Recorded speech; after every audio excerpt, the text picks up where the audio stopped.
운동을 많이 하지 않았거나 충분한 수면을 취했는데도 불구하고 피로감이 계속 느껴진다면 간 질환을 의심해 볼 수가 있습니다. 간은 우리 몸에서 해독과 대사작용을 책임지기 때문에 피로를 줄이는 역할을 하고 있고, 때문에 간 기능 저하가 있으면 우리가 피로감을 쉽게 느낄 수 있고, 그리고 만성 간염이 있는 경우에도 간에서의 염증이 계속 지속되면 체내 염증 물질의 증가로 인해서 피로감을 많이 느낄 수가 있습니다. 그래서 원인을 모르는 피로감이 있다면 반드시 병원을 방문해서 간 기능에 대한 검사를 해보시는 걸 추천드립니다. 간은 회복이 잘 되는 장기이기 때문에 회복을 하게 되는데, 그때 섬유화 물질을 많이 생성하게 됩니다. 간에 만성적인 손상이 있을 때 이런 생성된 물질들이 계속 간에 침착하게 되면 간이 단단해지고 또 작아지는 간경화, 간 섬유화가 일어나게 됩니다. 그래서 이 간 섬유화는 간의 만성적인 손상을 의미한다고 생각하시면 될 것 같습니다. 과거에는 간 섬유화를 진단하려면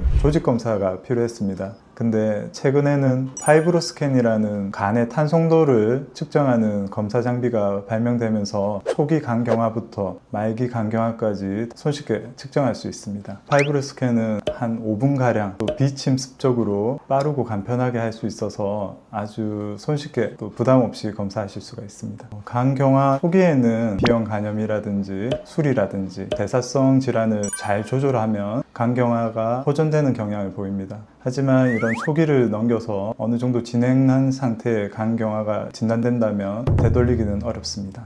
그래서 초기의 간경화 혹은 간 섬유화를 빨리 진단하는 것이 바람직합니다. 요즘은 건강검진을 많이 하면서 젊은 분들이 간 기능 이상으로 많이 찾아오시는데, 대부분 비만과 관련돼 있거나 아니면 대사증후군 혹은 당뇨와 고지혈증 같은 질환으로 인해서 간의 지방 침착이 늘어나면서 생기는 지방간염으로 인한 결과입니다. 때문에 지방의 축적 정도를 빨리 측정하는 것이 중요한데, 이때 간 섬유화 검사 파이브로스캔을 이용해서 정량화된 결과를 얻을 수 있어서 좀 더 체계적이고 적극적인 관리를 할 수가 있습니다. 간 섬유화 자체가 간경화를 뜻하는 것은 아닌데, 손상이 반복적으로 일어나면서 장기화됐을 때 이런 섬유화된 조직 침착이 결국에는 비가역적인 형태로 단단하게 이렇게 고착화되는 게 바로 간경화라고 말씀드릴 수 있습니다. 그래서 간에 손상을 주는 원인을 빨리 규명하고 그 원인에 대한 조절을 적극적으로 시행하는 것이 중요하다 할 수 있습니다. 간경화의 초기 증상은 만성적인 피로, 그리고 소화불량, 그리고 여성 호르몬의 분해가 줄어들면서 나타나는 손바닥의 홍조라든지 거미상의 혈관종이 복부나 흉부 쪽에 나타날 수 있습니다.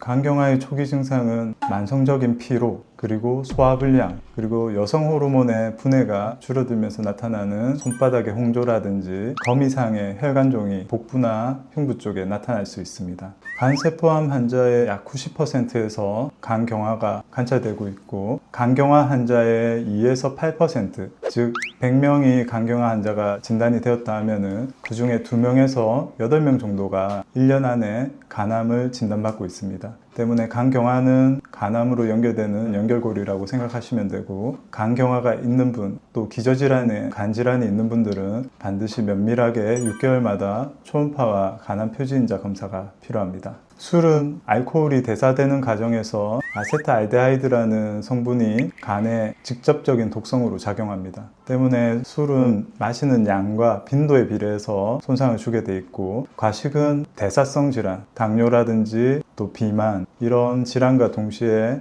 간의 지방의 침착을 일어나게 하기 때문에 간의 손상을 가져오게 됩니다. 때문에 둘 중에 어느 게 나쁘냐 물어본다면 술이 그 양과 또 의존성을 가져오기 때문에 더 나쁘다고 할 수 있겠습니다. 간은 회복이 빠르고 또한 재생이 빠른 장기로 알려져 있는데, 한 가지 예를 든다면 살아있는 사람의 간의 일부를 이식해주는 생체 간이식을 예를 들었을 때, 보통 간을 제공하는 건강한 사람의 간의 60에서 70%를 떼어서 제공을 하게 됩니다. 그러면 간을 제공한 공여자는 실제 30-40%의 간을 가지게 되는데, 이런 간이 6개월 정도 지나고 나면 대부분 원래 크기의 한 80%까지 재생하게 돼서 크게 무리 없이 일상생활을 하실 수가 있습니다.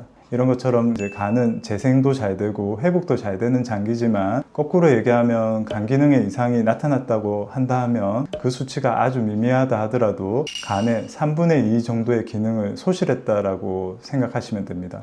그래서 검진이나 여러 검사에서 간 기능에 이상이 조금이라도 관찰이 된다 하면 가볍게 여기지 마시고 원인과 내 간의 건강 상태를 명확하게 파악하고 진료하시는 것이 중요하다 생각합니다.